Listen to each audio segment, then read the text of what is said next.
How cold is it? It is 33 degrees. Could be colder. Feels colder than that. It's definitely 2 degrees. That's how cold it is in here. It's been a while since we've been out to the shop and shown you the Karmann Ghia. This is what it looks like. Actually, it doesn't look a whole lot different than it did last time, but I've completely ripped out everything on the inside. Yeah, so the car doesn't look a whole lot different, but I have ripped out all of the electrical now. I've gotten in and pulled out a bunch of stuff that I couldn't get to before. I've got pretty much everything out of the dash here, so it's really ready to come apart. So the plan now, I've been working on for a few weeks, honestly, is to build a rotisserie. Not for chicken, but for a car. We're gonna make a thing that we can put the body on so that we can completely spin the body of the car over, so we can do body work, paint, prime, all of that type of stuff. And this is a really big project. I've spent a lot of time researching, and rather than just buying one, I'm gonna try to make my own. Maybe not a great idea, but I'm gonna do it anyway. So what are these James Bond guns coming out of here? Yeah, so these things are some test pieces that I got. Actually, we got these from SendCutSend. It's a really cool service that you can send in a 2-dimensional file and it will cut that file out of whatever material you want. This is 1/2-inch steel. So I had these laser cut and sent, and they are the mounts that are going in and connecting to the car. They're gonna connect to the rotisserie, and there's gonna be these on both ends. And so I use SendCutSend for that and for some other pieces that I'll show you on the design later. So where those are attached is something kind of out of convenience, but we gotta go all the way back to how you spin a car over on a rotisserie. The important thing is that you find the center of mass, center of gravity on a car, and you don't have it really out of whack, because when you go to flip it over, if the center of gravity is really far out in one direction, it's not going to spin easily, and then it's going to take its weight, flip the car over, and you're not going to be able to control it. So you want to try to get it as centered as you can. Luckily, this car is really lightweight, and the mounts for the bumpers are pretty close to the center of gravity. So down here, these are where the mounts come in to hold the bumper. So when I designed these pieces, I just designed holes to match up with the holes that were already here, so I could bolt them right in. This is not perfectly centered on the center of gravity, but like I said, the car is light enough that, and that's close enough that we should be able to manually spin it around without it getting away from us. That's the big important thing, is you don't want it to like flip and fall or hurt somebody. Yeah, it would be really bad if this thing got out of control. I mean, it would damage the car for sure, but it could do damage to you if you got hit with a car body. So we don't want that. So I made them to mount in those holes on the front and the back. Unfortunately, the placement is different from the front and the back. So how those pieces are connected to the rotisserie is gonna be different from the front to the back. We're gonna have to deal with that as we get it put together. We got a whole bunch of welding to do, a whole bunch of figuring, and I will have to take you back to my office where it's not negative 300 degrees and show you the design so we can get started. So I'm trying to build my own here, and I'm looking at the ones that you can buy that are anywhere from like $1,500 to like $3,000. So I'm trying to come in underneath that, but have some of the same features. I'm not trying to make it so that it works with every car possible. I'm trying to make it kind of flexible, but mostly just to work with this car. I built it out in Fusion using materials that I know I can get locally at the steel yard. And so I think I've got everything pretty much working as it should. And even in Fusion, I can see how things are gonna rotate and line up, which I think is kind of cool. And I'm just making one of these in Fusion because the other end is basically the same thing with a little bit different spacing. So now that I've got it modeled up here, I can get the lengths of the different pieces of square tubing, cut those down, and then I've got some Schedule 40 pipe here to cut for this little spinny part. And so I'll get all those cut and then we can start welding it together.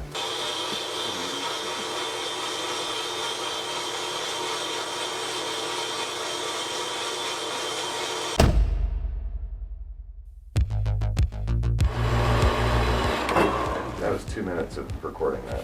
I'm just waiting for it to break off. I printed out a drawing from that Fusion model, so I've actually got all those measurements for the different pieces. Everything's at a 45-degree angle, so that's easy enough, but I have all the measurements here so I can cut the pieces down. Here are the rest of the pieces from SendCutSend. I've got the plates for the spinning part and a little locking thing, so a pin can go through one and the other. These are the other mounting brackets, like the ones I showed at the shop. So we've got all this stuff, we've got a bunch of pieces cut, it's time to start welding.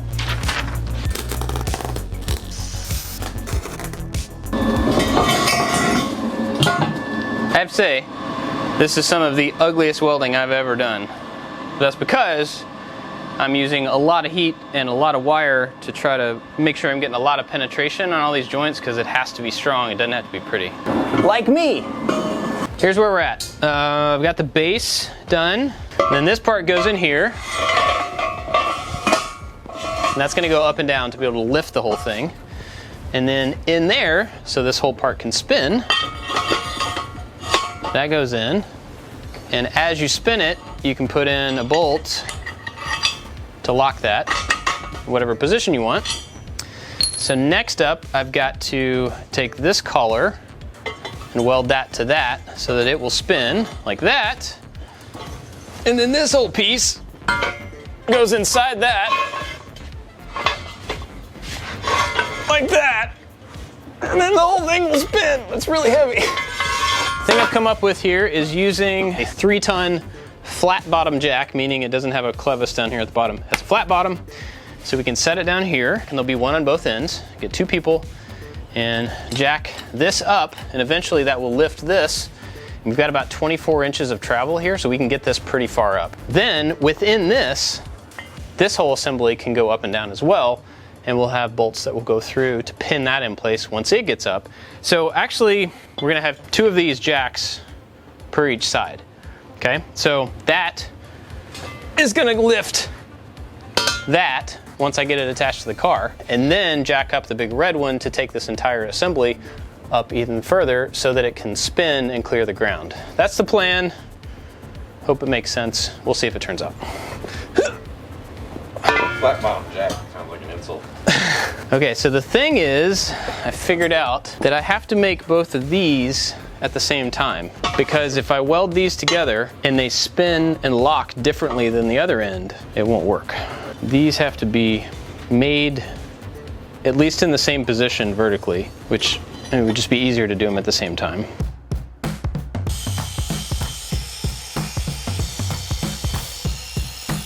Totally overmade bubble blower. Oh my goodness, this thing is so heavy. It is surprisingly heavy. And they are not lined up because of why? That's a good thing. Mark a line across the 2 of them, and that's the center point for each one of these things. So I think we're actually pretty good here. So this thing, I already got the center line marked. Ow! It is really, really hot. Okay, that's that. That's that. So I just transfer that line, and then they should be co-liner. I made up a new word.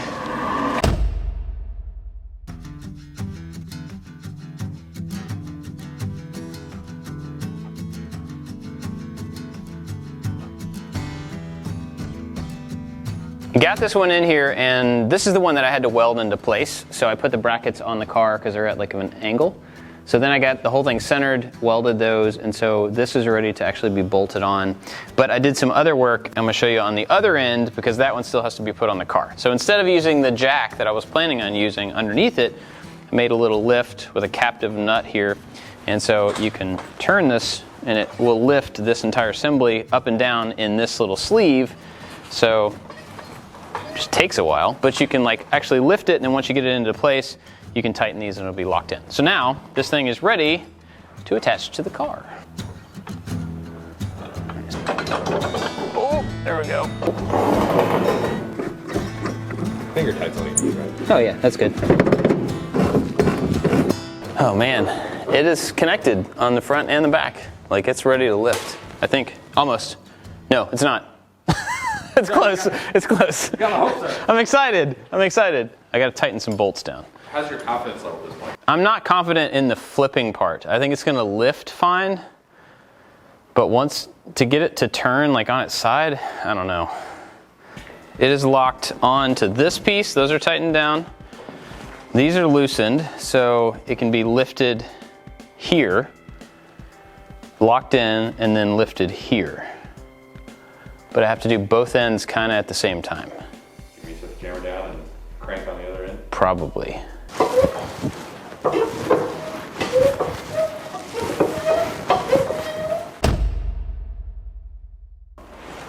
The wheel is not touching it? Why is the chassis coming with it? It shouldn't be lifting.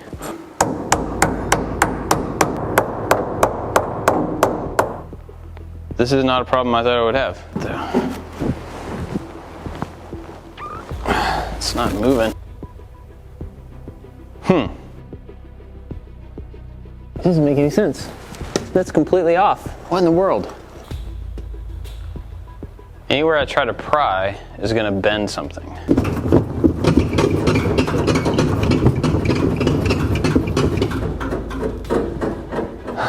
That didn't work.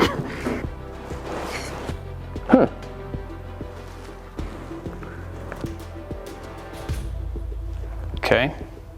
Well, I'm gonna have to research because I don't know what else could be holding it.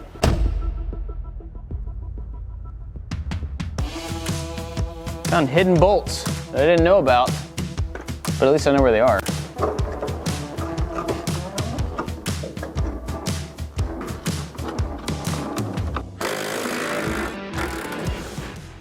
And I like saw them separate. Yeah? Like the chassis dropping a little bit.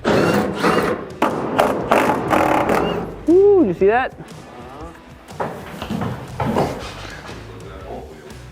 So it's separated right here.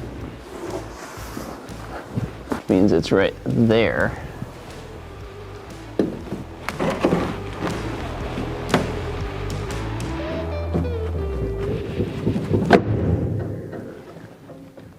It's just glued.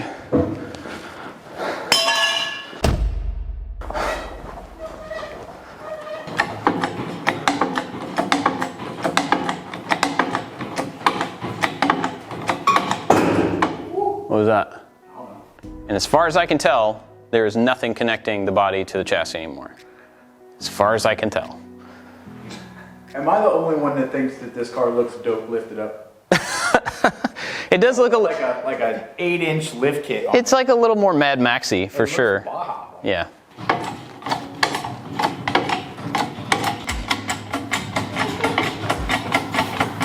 Okay, so all we need to do is go up to a point where we can slide the chassis out, and the engine is going to be the factor there.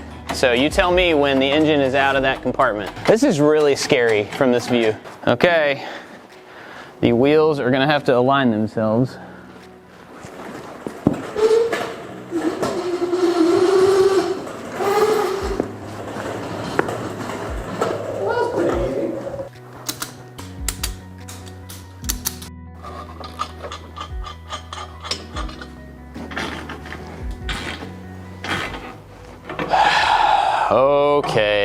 Okay, ready? Here we go.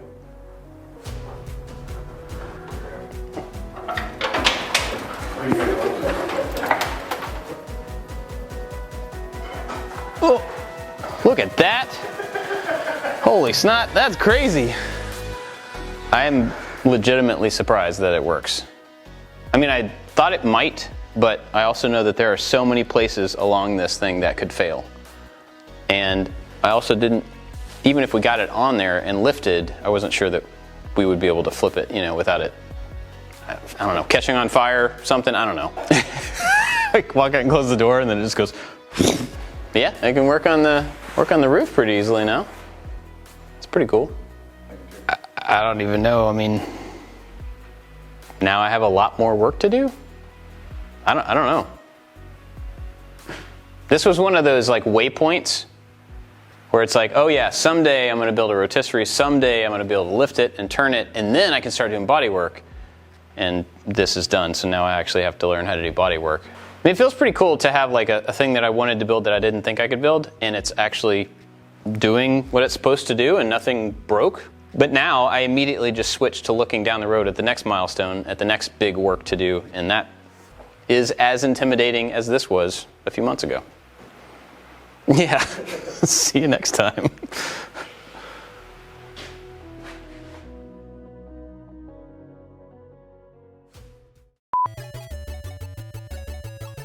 Josh, come here for a second. I need to show you something. Come here. So Bob had to shoot some stuff on his own while we were out doing other things. He did a good job. I mean, this shot looks great. That's really nice. Yeah. And then we got this shot from him. Oh, what is that? You guys are killing me.